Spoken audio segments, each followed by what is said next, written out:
반갑습니다. 이상원 교수입니다.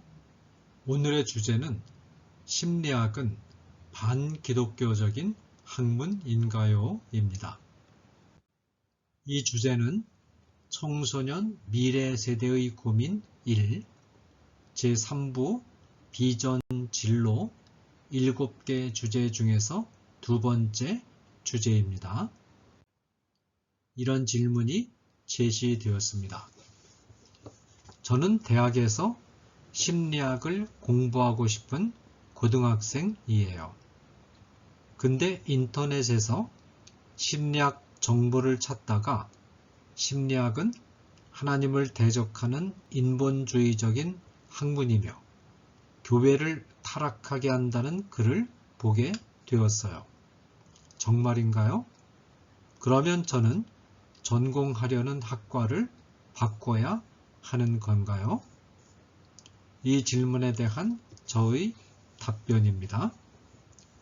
우리 친구가 진로를 결정하면서 하나님의 뜻에 어긋나지 않는지를 고민하는 모습이 참 예뻐 보이네요. 사실 친구가 심리학을 하느냐 마느냐의 문제는 우리 친구의 마음가짐에 달려 있어요. 피아노 한 대로 하나님을 찬양할 수도 있고 악한 의도가 담긴 노래를 할 수도 있는 것과 마찬가지죠. 우리에게 주어진 모든 것들을 감사함으로 받고 하나님의 영광을 위해서 한다면 얼마든지 선한 것이 될 수 있어요. 그럼 본격적으로 친구가 질문한 심리학에 관해서 이야기 나눠볼까요? 심리학은 인간의 내면적인 심리 상태를 체계적으로 연구함으로써 인간과 사회를 더 깊이 공부하는 학문이에요. 인간에 관해 연구하는 학문이기 때문에 사람을 만드신 하나님에 대한 이해 없이 인간에 관해서만 연구하게 된다면 우리 친구가 보게 된 글처럼 인본주의적이고 반기독교적인 학문이라고 여겨질 수 있어요.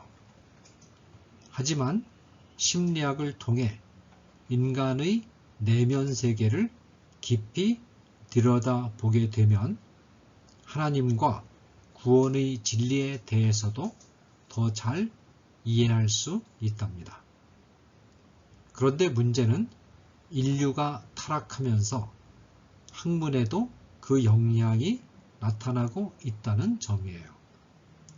그래서 자연과 인간과 사회에 관한 이야기를 다루는 데 있어서 사람의 얕은 지식이나 생각이 첨가되고 또 그러다 보면 오류가 포함될 수밖에 없어요. 오류가 포함되어 있다고 해서 다 쓸모없다고 볼 수는 없죠. 하나님을 바르게 알고 믿는 믿음의 눈으로 대한다면 세상의 모든 학문은 하나님과 인간을 이해하고 섬기는 데 유익하게 사용될 수 있어요. 이 글에서는 우리 친구가 참된 기독교 신앙을 가진 심리학자로서 첫 발걸음을 떼어놓는 데 도움이 될 수 있도록 심리학에 대한 정보들 그리고 그 한계에 관해 이야기를 나눠보려고 해요. 먼저 심리학의 중요한 인물로 지그문트 프로이트를 꼽을 수 있어요. 심리학의 아버지라고 불리죠. 이 사람이 중요한 이유는 인간의 정신세계가 모두 생각하고 판단하는 이성에 의해 지배를 받는다고 주장해왔던 학자들의 이전 생각을 전부 뒤집었기 때문이에요. 프로이트는 인간의 정신세계에는 이성적으로 설명할 수 없고 인식할 수도 없는 무의식의 세계가 존재한다고 주장했어요. 그가 이런 주장을 하게 된 이유는 정신질환자들을 대상으로 관찰하던 중에 기존에 가지고 있던 학설로는 도저히 이해할 수 없는 일들을 접하게 됐기 때문이에요. 예를 들어 정신질환자들이 앞뒤가 맞지 않는 비이성적인 말들을 하는 것이었죠.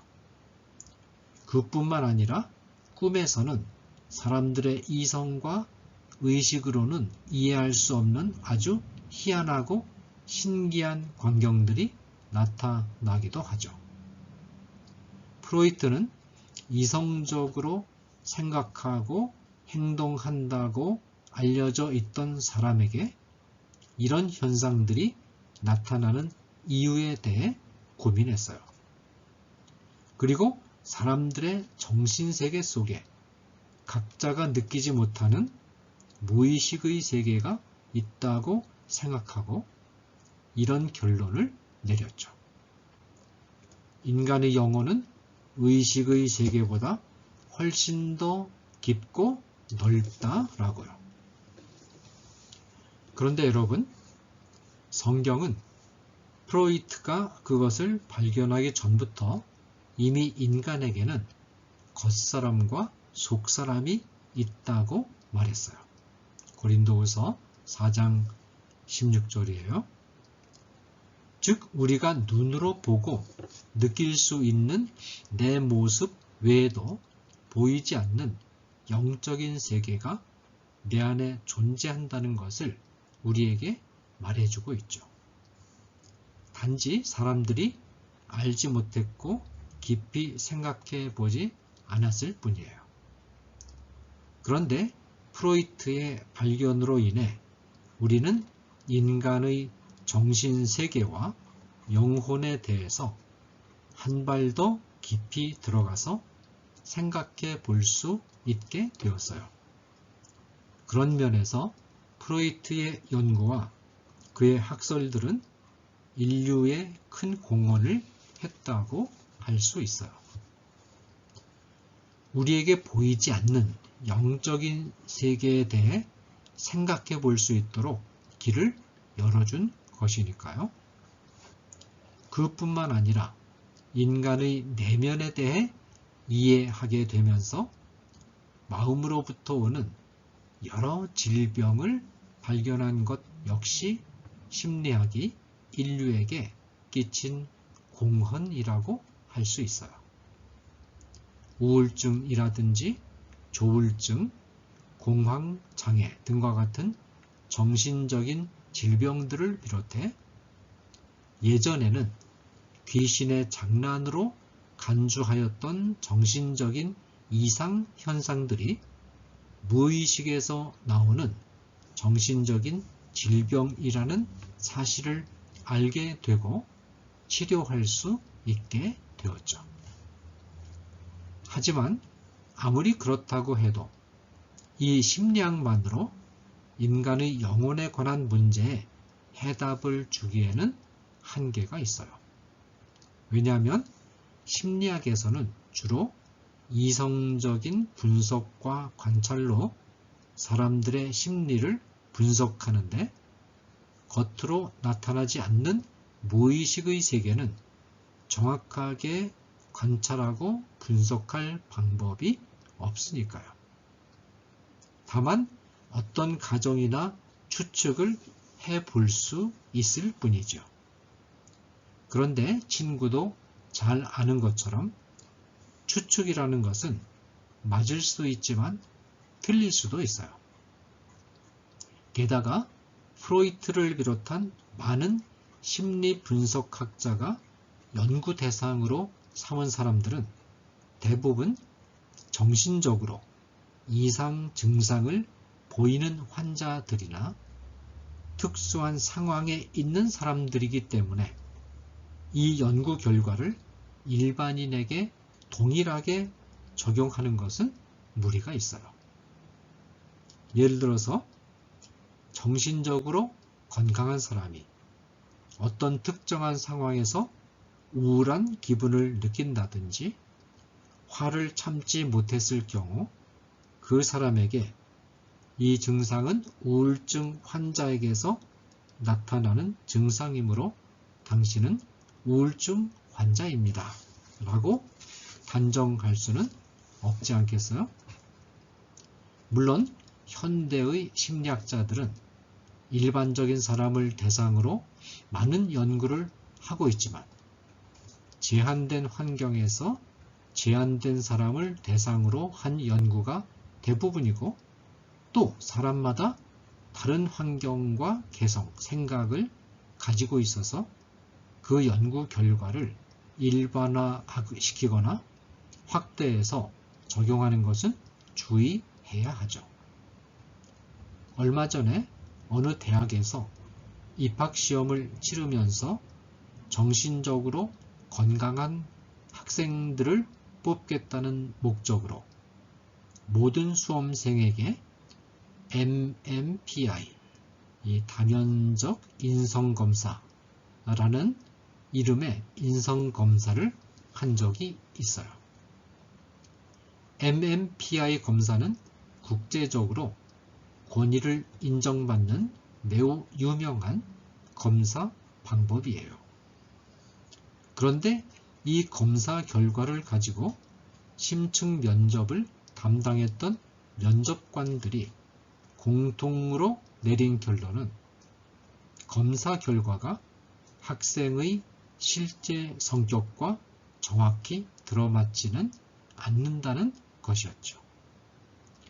이처럼 심리검사는 어느 정도 맞는 부분도 있지만 항상 정확하게 들어맞는 것은 아니기 때문에 그것을 일반화시키거나 맹신하는 것은 문제가 있어요. 앞으로 친구가 심리학을 전공하게 된다면 이 문제를 항상 염두에 두어야 해요. 앞서 살펴본 대로 심리학은 인간을 더 깊게 이해하는 데 도움을 줄 수 있는 학문임이 분명해요. 특히 정신적으로 문제가 있는 사람들을 이해할 수 있고 치료할 때 매우 큰 도움을 줄 수 있죠. 그러므로 친구가 이러한 분야에 대해 특별한 비전이 있다면 열심히 공부하고 연구해서 좋은 심리학자가 될 수 있기를 바랄게요. 하지만 이 공부를 하는 데 있어서 친구가 중요하게 생각할 것이 하나 있어요. 우리 친구의 관심이 사람과 이론에만 있는 것이 아니라 사람을 만드신 하나님께 있어야 한다는 점이에요. 하나님이 창조하신 인간의 영혼은 너무나도 깊고 신비로워서 심리학이 아무리 발달해도 들여다볼 수 없는 영역이 분명히 존재하거든요. 특히 죄와 관련된 문제라거나 하나님의 특별한 섭리 안에서 일어나는 일들은 더더욱 그렇죠. 그런 일들 앞에서 우리 친구는 크리스천으로서 인간의 영혼을 창조하시고 내면 깊은 곳까지 속속들이 아시는 하나님의 능력을 볼 수 있어야 해요.